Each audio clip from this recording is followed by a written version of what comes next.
你知道世界上战斗力最强的狗是谁吗？你以为藏獒在犬界真的能名列前茅吗？在大多数人的印象里，一提起战斗力最强的猛犬，多数人第一时间可能会想到比特犬。确实，这个品种的战斗力足够强悍，但是除了比特犬，其实还有很多种大型猛犬的战斗力也非常恐怖，有些猛犬的实力甚至都可以与凶猛的野兽相抗衡。今天这期视频，黑土给各位领导找出了世界上战斗力最强的8种猛犬，带各位领导一起了解一下这些凶猛的恶犬。大家好，我是黑土，喜欢这类视频的领导，劳烦您帮忙点个赞支持一下，记得长按点赞3秒，给黑土个霸气鼓励，谢谢。好，位列第8位的就是阿根廷杜高。杜高犬是阿根廷的一种大型獒犬，这种犬的肩高接近70厘米，体重可达90斤以上，咬合力更是高达400多斤。这个家伙浑身充满肌肉，看上去给人的压迫感极强，它的性情就犹如它的外表一样，相当凶猛。这种狗最初是人类为了狩猎野生动物才特意培育的一种狩猎犬。很久之前，在南美洲的一些农村地区，人类经常会遭到野猪和美洲狮的骚扰，当地人为了减少农业损失，便特意利用各种烈性猛犬相结合，才培育出的一种新品种。杜高犬的基因里包含了有西班牙斗犬、西班牙獒犬和世界上体型最大的大丹犬，以及凶狠好斗的斗牛犬和全狮犬。如果仔细观察的话，你会发现杜高犬与以上的那些犬都有一些相似之处，这几种犬无论是哪一种都是相当凶猛的，而杜高犬则结合了以上那些猛犬的各种优势，特别是耐力。杜高犬的耐力极强，这一点也让它成为了当地的一些竞技比赛中最受欢迎的品种。耐力强就代表可以持续的战斗，体力好的猛犬往往都会占据上风。第7个，巴西菲勒。菲勒犬与杜高犬一样，在很久之前都是一种狩猎犬，只不过不同的是，杜高犬针对的是野生动物，而菲勒犬针对的则是人类。之所以这样说，是因为在18世纪时，巴西还盛行奴隶制的时候，一些农场主为了以防黑奴逃跑，就会饲养很多菲勒犬，用来看守黑奴。不仅如此，有时候即便是跑掉的黑奴，这种菲勒犬也可以利用自身超强的追踪能力，依靠气味找到并且能够完好无损的将逃跑的黑奴抓回去。在黑奴的眼里，菲勒犬就像是一个监狱看守一样，在监视着他们的一举一动，非常吓人。这种狗的体型很大，它的身高通常都在75厘米以上，体重普遍也都在100斤以上。仅从外表就能看出这个家伙十分强壮有力，它可以轻易地扑倒一个成年人类。由于其体型巨大，并且拥有极强的攻击性，所以目前在世界上很多国家，这种狗都被列到禁养名单中。之所以这样做，并不是因为巴西菲勒不够忠诚，反而是因为它太过忠诚。这种狗的性情生性凶猛，攻击性极强，对待主人以及家人也极其忠诚。但是除了主人一家以外，一切靠近它身边的人或动物都有可能遭到它的攻击，非常可怕。第6个，南非獒犬。南非獒犬也就是非洲的獒犬，在距今约100多年前，这种狗曾经是一种与野生狮子周旋的一种大型护卫犬。注意，是周旋，它并没有能力干掉狮子，主要作用就是人类为了防备狮子以及非洲大陆的一些野生动物的侵袭而饲养的一种守卫犬。一只优秀的守卫犬必须具备勇猛的性格，这种狗胆子很大，并且非常凶猛，饲养能力也极强。南非獒犬的身高可达63厘米以上，体重最重可达160斤。这个物种虽然看上去笨重，但实际上它们奔跑起来非常灵活。南非獒犬同其他的一些大型猛犬一样，在世界上的很多国家都被禁止饲养，有些地方甚至直接将这种狗定为一种极其危险的品种。它的危险之处其实也就是它的出色之处。南非獒犬具备很强的保护本能，它们会时刻守护以及保卫主人的安全。最突出的一点就在于它们极强的攻击性，这个家伙几乎很少会在战斗中退缩，无论对方的实力有多强大，南非獒犬也敢于对其发起攻击。至今为止，在世界上的某些地方，这种狗仍被当作斗犬饲养。第5个，库达犬。这是一种原产于巴基斯坦的一种大型猛犬，这种狗凶猛异常，身上具备非常强烈的攻击欲望。由于其生性凶狠好斗，所以在当地人们称这种犬为恶霸库达犬。这种狗的体型很大，一只成年的雄性库达犬的肩高最高可达1米以上，体重可达120斤以上。这种狗身材高大，肌肉发达，面部表情凶猛且犀利，看上去给人的压迫感极强。由于其凶猛好斗的性格，在当地几乎不会有人将这个大家伙当作家庭宠物饲养。因为库达犬除了凶狠好斗，它还非常不容易被驯服，主要就是因为这种狗是由多种烈性猛犬杂交而成，体内几乎绝大多数都是烈性猛犬的血统，攻击性极强。平常人家如果饲养这样一只恶犬，可能时不时的就要向外支付巨额的医药费，所以在当地养这种狗的人，多数都是利用库达犬去参加各种竞技比赛的。对于家养狗来说，库达犬似乎并不出色，但如果作为斗犬，库达犬在印度和巴基斯坦这些地区都是一种非常优秀的猛犬。好，第4个，卡斯罗犬。这种狗属于一种狗狠话不多的品种。卡斯罗犬虽然在体型上并没有纽波利顿犬大，但是它的灵活程度与凶猛程度要远胜于纽波利顿犬。卡斯罗犬的肩高可达70厘米，体重可达100斤以上。它长有一个巨大的头部，嘴部和头盖骨的牙齿是水平咬合的，一口下去，它可以施加高达500多斤的咬合力。要知道，这个家伙的祖先曾经是在古罗马决斗场上与狮子和老虎，甚至熊这种大型野兽厮杀的。古罗马人甚至还利用它们去狩猎野生狮子以及参加战斗。由此可见，卡斯罗这种猛犬的实力绝对足够强悍。之所以说这种猛犬狗狠话不多，是因为这个家伙一般情况下并不喜欢吼叫，看上去总是非常高冷。遇见其他的犬种，卡斯罗犬一般也不会主动对其发起攻击。对待陌生人类，通常也不像其他的烈性犬那样吼叫。不过它也不会像一些宠物狗那样热情去讨好人类。总之，大部分时间里，卡斯罗犬都是一副非常高冷的状态。不过它们一旦被激怒或者做好攻击的准备时，那家伙绝对是相当恐怖的。因为卡斯罗一旦发起攻击，便是血战到底，不死不休，直到将对方彻底击败或者咬死才肯罢休，非常凶猛。第三个，土佐犬，这是一种原产于日本的一种大型竞技型斗犬。出于其凶猛好斗的性格，在日本这种狗被誉为东方斗犬之王。土佐犬的体型差异很大，日本本土的土佐犬的体重通常也就在120斤左右，而非日本本土的土佐犬的体重最重可达180斤，肩高可达82厘米。也就是说，在日本境内的土佐体型较小，而非日本境内的体型都偏大。这种狗的性情非常古怪，它们很少会像大多数的狗那样吼叫，绝大多数的时间里，它们都非常安静，几乎不会吼叫。这种习惯会使很多人对这种狗放下戒备的心理，觉得它并没有什么攻击性。但实际上，这种狗非常危险，它们在咬人或者对其他动物发起攻击的时候，都是毫无征兆的。土佐犬从来不会通过吼叫去恐吓对方，而是选择趁对方毫无防备的时候，猛地对其发起袭击，非常可怕。再有就是这种狗在训练的时候，是绝对不能大声的呵斥它，甚至去打它。越是通过暴力的手段去对付它，它就越会对主人加深仇恨。所以在训练这种狗的时候，需要温和的语气和方式。简单点说，就是你怎么对待它，它就会怎么对待你，性情相当古怪。好，第二个，坎高犬。坎高犬也叫坎加尔牧羊犬，它是原产于土耳其的一种大型猛犬。这种狗身材高大，性情凶猛，并且战斗力极强。成年的坎高犬的身高最高可达1米以上，体重可达160斤。在土耳其，坎高犬等同于我们国家的大熊猫一样，被视为国宝。并且这种狗还是土耳其的1级保护动物，也是世界上唯一一种被视为国宝的犬种。这个家伙无论在战斗力上还是地位上，都要碾压世界上绝大多数的狗品种。真正的纯种坎高犬其实体型非常高大，并且极具震撼力。在很久之前，这种大型猛犬曾被用于看守家园以及牧羊。据说它有不战而退敌之功。在土耳其当地，谁的家里如果养这样一只狗，小偷或者其他的一些入侵者，只要看到坎高犬，多数都会望风而逃，不敢靠近。主要原因就是这种狗不但外表上吓人，它的力气还很大，特别是四肢的力量以及咬合力。坎高犬是目前人类已知世界上咬合力最强的犬，它一口下去可以向外施加670多斤的咬合力，这足以将人类的骨头压断。一些小偷如果被这个大家伙咬上一口，轻则残肢断臂，重则会有生命危险。毕竟谁也不敢拿自己的生命开玩笑。再有一点就是被这种狗咬到，你还不能像对待其他普通的狗那样去处理它，因为坎高犬在土耳其当地与土耳其公民拥有同等的生存权。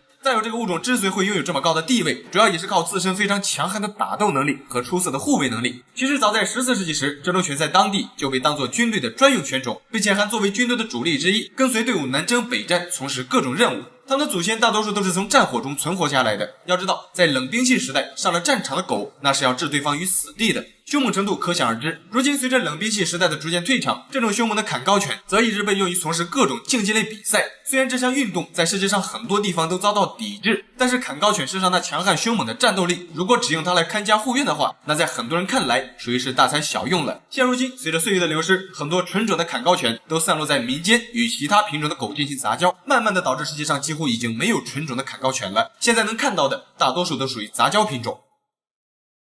好，第一位，比特犬。比特犬的全称为美国比特斗牛犬。这种狗是专为斗犬为目的而特意培育出来的一种拥有强大杀伤力的凶猛犬种。比特犬原产于美国，它是由塔斯夫犬和美国斗牛犬相杂交培育出来的。这种狗的体型不大，雄性比特犬的身高也就在50厘米左右，体重可达50斤以上。它属于一种体型中等的短毛犬，但是别看它体型不大，这家伙一旦干起架来，谁也拉不住。比特犬的性情非常暴躁易怒，在它的眼里，没有任何品种的狗是它的对手，即便是高大凶猛的坎高犬，比特犬也不会将它放在眼里。毫不夸张地说，比特犬敢于对任何品种的猛犬发起攻击。虽然不敢保证它有能力将所有的大型猛犬都击败，但是在打斗的过程中，比特犬绝对能使大多数的大型犬受到重创。之所以敢这样说，是因为比特犬这个家伙身上有一种特殊能力，它们在受伤的短时间内，身体感觉不不到任何疼痛，并且可以持续战斗高达2个小时。这个家伙在战斗时，他的睾丸激素向外分泌的速度要比绝大多数的犬种都要快很多。高浓度的睾丸激素可以使他在受伤时不怕疼痛，并且还可以为自身增加超强的耐力，可以持续战斗。毫不夸张地说，这一点与开挂没什么两样。在战斗过程中，比特犬被咬一下，它不疼，但是它咬别人一下，无论是体型多大的狗都会感到疼痛，战斗时间越长就会越疼。也正是因此，比特犬才能够成为斗犬之王。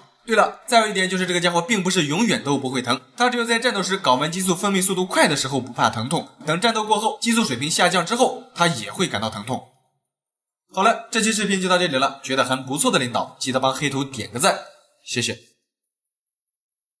兔子急了真的会咬人吗？你知道被兔子咬上一口究竟有多可怕吗？兔子这种动物在我们的印象里大多数都是可爱的，很多人都会将它们当作宠物饲养。然而让人意外的是，兔子竟然有能力咬断人类的手指，听上去可能很不可思议，但这是事实。兔子的咬合力虽然不高，但是它们长有非常锋利的大门牙，锋利程度其实一点都不次于狮子与老虎这些大型猛兽。在吃草的时候，兔子的上下2排牙齿会来回切割摩擦，就犹如2把菜刀在切草一样，非常锋利。一旦它们受到惊吓或者患上疾病、身体不适时，就很有可能会出现咬人的行为。在世界各地，兔子咬伤儿童手指的事件发生过很多次，所以对于儿童来说，兔子也是有一定的危险性的。当然，这也要取决于什么样的兔子。兔子的种类分为很多种，今天这期视频，黑兔给各位领导找出来世界上最奇特的8种兔子，带各位领导一起认识一下这些可爱的物种。大家好，我是黑兔。春节即将到来，黑兔在这里提前祝各位领导在新的一年里财源滚滚，万事大吉，身体健康，大吉大利。如果您喜欢这类视频，劳烦您帮忙点个赞支持一下，谢谢。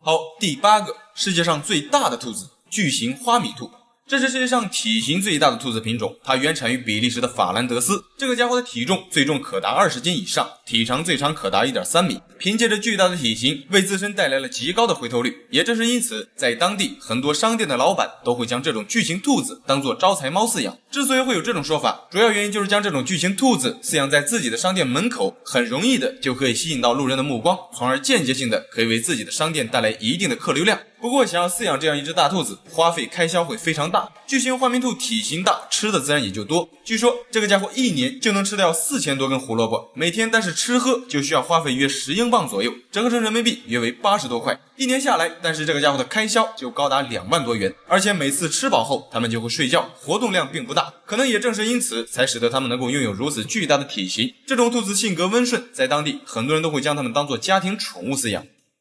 第7个，世界上最小的兔子——荷兰侏儒兔。它是世界上现存体积最小的一种宠物兔，即便是成年后，它们的体重也仅为1000克左右，成年人一只手就可以将它握在手里。这种兔子的耳朵很短，没有耳垂，2只耳朵竖立在头顶上，非常可爱。但就是看上去这么可爱的一个小家伙，在早期培育的时候却是一个携带攻击性的物种。没错，它们会咬人。导致这种情况的主要原因就是前期荷兰侏儒兔的育种者在培育这种小型兔子的时候选用了野生的兔子，导致早期培育出来的兔子行为方式更接近于野兔而不是家兔。后来经过几代人的选育，如今这个兔子的性情已经成为了一种温顺友善的宠物兔。对比上面的巨型花蜜兔，饲养这样一只侏儒兔要省心得多。这种小兔子不仅食量不大，而且它们对生活空间的需求也较小。更优秀的是，它们天生就携带一种爱干净的本能。这个小家伙在排便的时候，通常都会选择同一个地方，而且智力也比大多数的兔子高得多。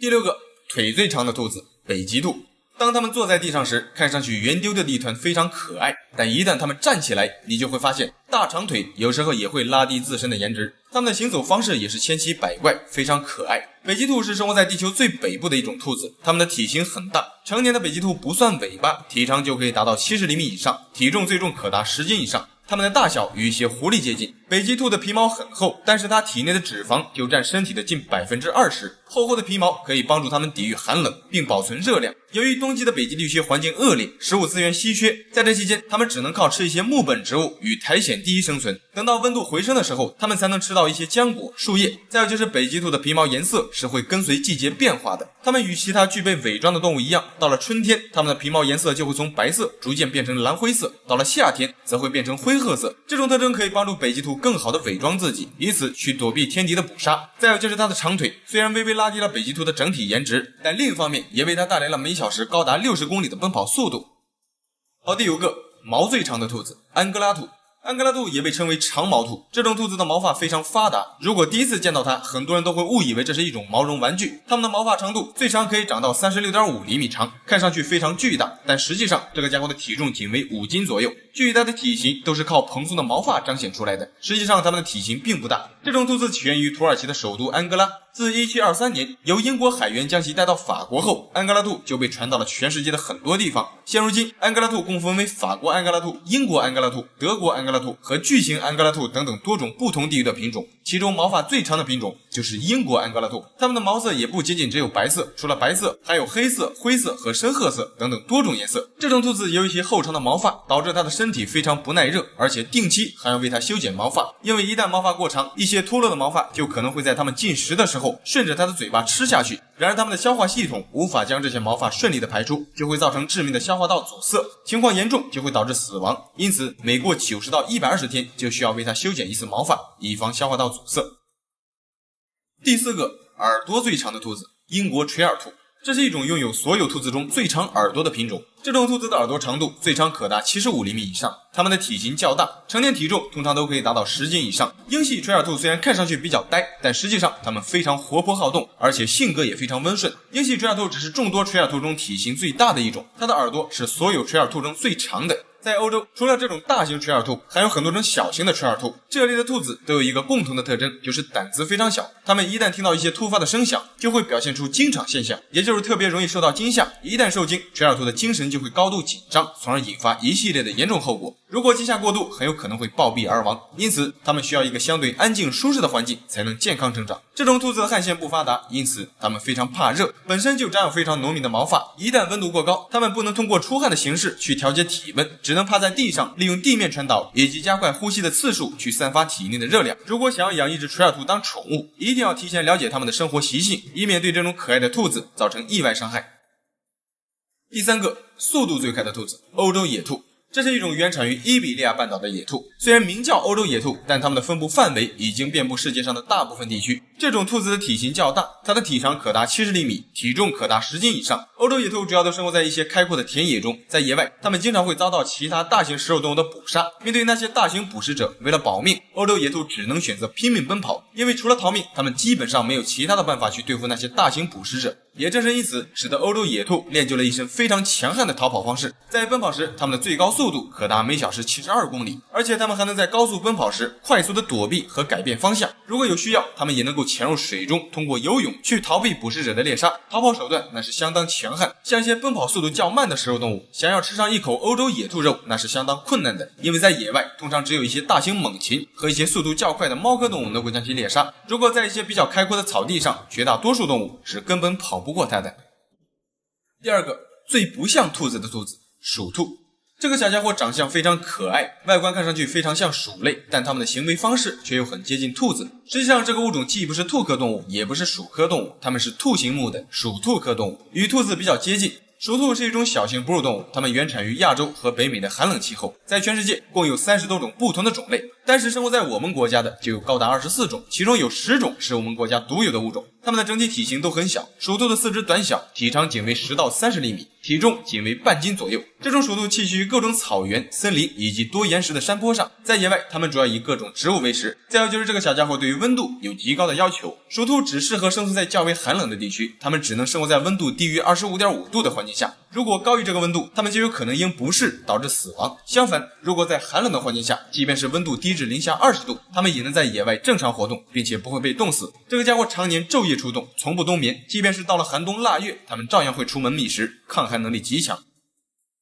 第1个，最稀有的兔子，苏门答腊兔。这种兔子的外貌并没有太突出，但它却是世界上最罕见的一种兔子。毫不夸张地说，它们比大熊猫还要稀有得多。因为半个世纪以来，人类对苏门答腊兔仅有3次目击记录。由于比较罕见，因此人们对它的信息知之甚少，只知道这种兔子仅生活在印度尼西亚的苏门答腊岛。从发现的标本中观察到，它们的体长约在40厘米左右，体重可达3斤。最明显的特征就是它的皮毛上有黑色或深棕色的条纹。它们主要都生活在山地丛林地区。其实在上个世纪，苏门答腊兔的踪迹还有很多，只不过当地的居民并没有对这种野兔产生多大的兴趣，因此也就忽略了这种兔子的存在，甚至压根就没意识到这种兔子的存在。在。直至今日，苏门答腊兔变稀缺的原因究竟是什么，仍没有一个确切的答案。有可能是人类栖息地扩张所导致的，也有可能是其他的原因。总之，对于人类来说，苏门答腊兔是一个非常神秘的物种。好了，这期视频就到这里了。最后再次祝愿各位领导在新的一年里突飞猛进，财源滚滚，身体健康，大吉大利。谢谢。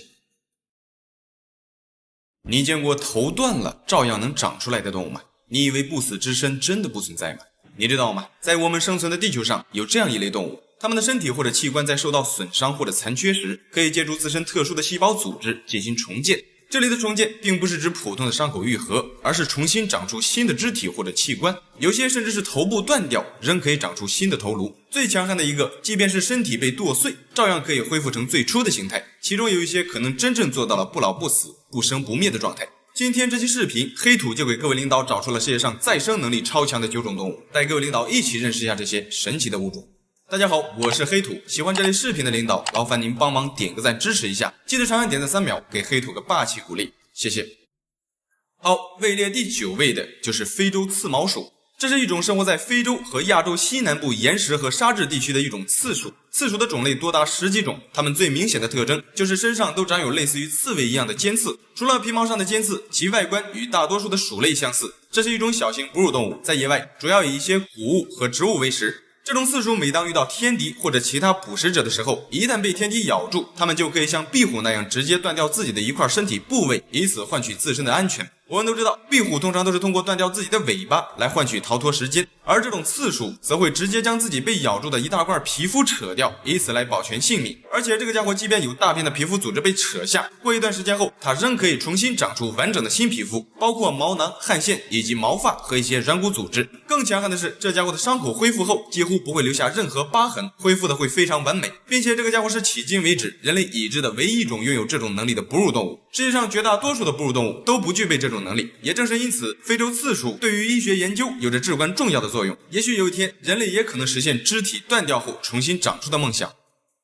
第8个，螃蟹。螃蟹自断手臂的视频，相信很多领导都看过。它的这种行为主要就是出于保命。单看视频，相信很多人都会为螃蟹感到惋惜，毕竟断条胳膊对于绝大多数动物来说都是极其残忍的。但是请各位领导不要担心，你知道吗？螃蟹自断手臂之后，过一段时间就会重新长出一个新的手臂，而且与之前的并没有什么差异，功能也非常齐全。不仅是前端的2个大钳子可以再生，即便是用来移动的腿，外加上前面的钳子都断掉，它们也可以实现再生。不过想要实现这种再生能力，前提是要拥有足够的能量，也就是食物。如果没有足够的食物为螃蟹的体内提供足够的营养，那么它们也就无法再生自己失去的身体部位。也就是说，断掉4肢的螃蟹必须在合适的条件下才可以实现肢体再生。如果它栖身的水中缺氧或者光线过多时，也会影响到螃蟹的再生能力。在美国的佛罗里达州生活的一种石蟹，在当地如果捕获整只石蟹就是违法的。如果实在想吃，你可以将这种石蟹的爪子掰掉，然后将其身体放掉，仅吃掉它的大钳子却是合法的。之所以会有这样的规定，主要就是出于螃蟹的再生能力，因为不吃它的身体，日后它仍能长出新的大钳子。对了，再有就是这种螃蟹的肢体，只有在保证连接身体的关节处完好无损的情况下，才能实现再生。如果关节处的薄膜受到损伤，不仅不能实现再生，而且它们的生存几率也会大大降低。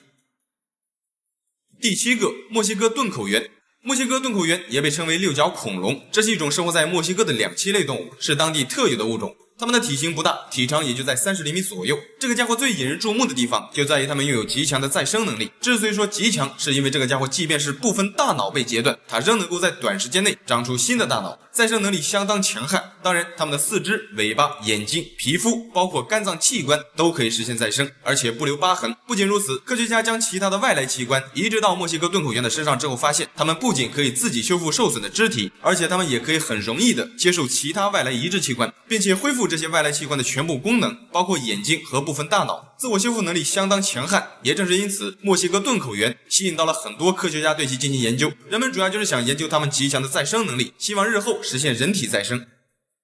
好，第6个，海蛇尾。这是一种与海星很相似的棘皮动物，它们与海星是近亲。这个家伙即便全身被剁碎，仅剩下一条腿，它仍能完好的活下去。它们的种类有很多，在全世界有多达2000多种。这个家伙的移动速度要比海星快得多，它们动作非常灵敏，由于移动起来，它们的手臂会像蛇一样蜿蜒前行，因此被称为海蛇尾。这个物种的分布范围非常广泛，在全世界的海洋中均有分布，水深从几百米到6000多米的深海处都有可能出现它们的身影。海蛇尾最特别的一处就在于它们能够将自己的身体一分为二，椎间盘和手臂丢失的部分都会重新生长成一个新的个体，也就是说从它们身上掉下的一个触手，这个触手就会逐渐的生长成一个崭新的海蛇尾。当然它们也具备肢体截断后重新再生的能力，只不过这个家伙是截断的另一半肢体会变成一个新的个体，然后自身也可以重新生长出新的手臂。听起来可能有点绕，其实简单点理解，海蛇尾的这种现象就是无性繁殖，不过它们是通过分裂形式将自己一分为二，每一只海蛇尾在1年之内就可以产生大约15个新个体。除此之外，这个家伙其实还是一种非常古老的生物，它们在距今约5亿多年前就已经出现在地球上了，比我们人类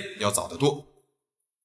好，第5个，斑马鱼。这种鱼看上去平平无奇，貌似就是一种普通的观赏鱼，但实际上它是一种与人类基因非常接近的脊椎动物。你可能很难相信，这么一个小家伙，它的基因组中约有3万多个基因，数量与我们人类差不多，并且斑马鱼的许多基因与我们人类都存在着一一对应的关系。据科学家研究发现，这个家伙在分子水平上竟然有高达 85% 与人类相同，特别是它的心血管系统的早期发育现象以及体内肿瘤的出现情况都与人类极为相似，也正是因此使得斑马鱼成为了人类研究疾病的最佳实验动物。这不研究不知道，一研究吓一跳。经过研究发现，斑马鱼在幼体阶段竟然有能力再生它们的心脏，它们的心脏在受损后仅需约2个月的时间就会完全再生，并且没有留下任何疤痕。这一发现对于人类来说是至关重要的。要知道，斑马鱼与人类的相似之处有很多，它可以使心脏再生这一点，如果经过研究过后，一旦成功适用于人类，那对于心血管疾病来说将会是一个颠覆性的改变。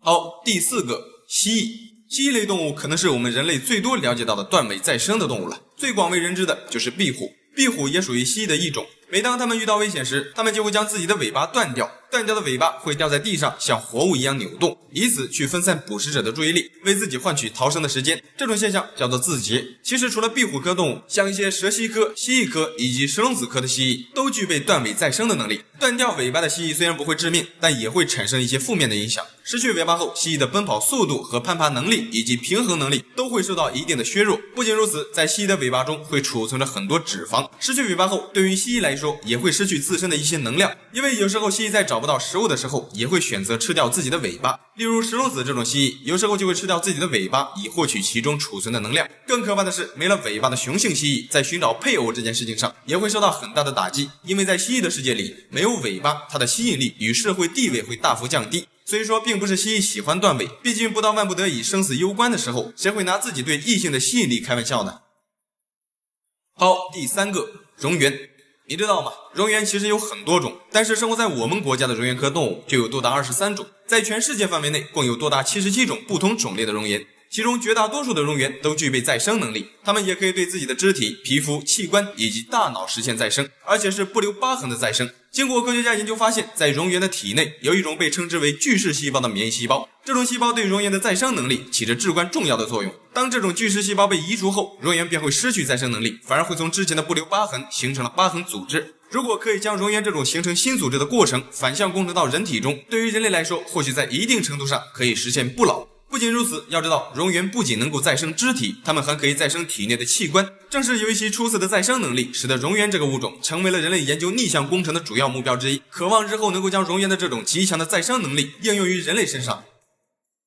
第2个，水螅。这个家伙在一定意义上，它们可以称得上是永生的物种。水螅是一种微型的多细胞无脊椎动物，它们原产于温带和热带地区，生活在淡水中，通常在一些水沟中的水草或者枯叶上就可以找到它们。这种生物的体型很小，它们的体长通常也就在几毫米，最长也就在3厘米左右。水螅还有另一个可怕的名字，被称为9头蛇。之所以会有这样的称号，是因为水螅可以像西方神话里的9头蛇一样，它们的头部被切断了之后可以实现再生，而且水螅被切断的每一半身体部位都会重新实现再生，头可以生出脚，脚也可以生出头。如果从2头分别切开，中间的一部分将会同时生出头和脚，再生能力极强。不仅如此，更强悍的是，这家伙几乎可以实现长生不老。1988年，科学家在对水螅长达4年的研究后发现，在这期间，水螅几乎不会老化，而且它们的死亡率极低。在一定意义上，它们似乎拥有长生不老的能力。之所以说它长生不老，不仅是水螅的老化迹象不明显，主要就在其拥有能够不断分裂繁殖的干细胞，可以让自己无限的向外进行无性繁殖。好，第一个，涡虫。我们都知道，记忆是储存在我们的大脑里的，但是这一项定论对涡虫这种生物来说是不存在的。之所以这样说，是因为涡虫这个物种，即便大脑被斩首，重新生长出来的新大脑仍然会保留着以前的记忆。这就是涡虫要比以上那些再生物种更强悍的原因之一。涡虫是一种三肠目非寄生的扁虫，它们的体长从2毫米到10厘米不等。这个物种在世界上很多地方都很常见，它们通常都生活在一些咸水和淡水池塘的河流中，也有一部分是陆生的。涡虫是人类已知世界上再生能力最强的物种之一，它们的身体即便是被切成碎块，每一个碎块都可以实现再生，成为一个完整的生物体。据估计，一只涡虫即便是被切成279块，它们仍可以在短短的几周内，这些碎块就可以再生成为完整的涡虫，非常强悍。不仅如此，更强悍的是它们的记忆。据研究发现，涡虫的记忆可能并没有全部储存在大脑里，很有可能就储存在它们身体的其他部分中。1963年，一位科学家将一批训练过的涡虫磨成小块，然后喂给其他没有经过训练的涡虫，最终发现这些没有经过训练的涡虫在吃掉训练过的涡虫身体后，竟然在一定程度上继承了它们的记忆。这表明涡虫的记忆似乎真的可以通过化学的方式进行转移。至于涡虫是怎么做到的，人类还尚不清楚。好了，这期视频就到这里了，觉得还不错的领导记得帮黑图点个赞，谢谢。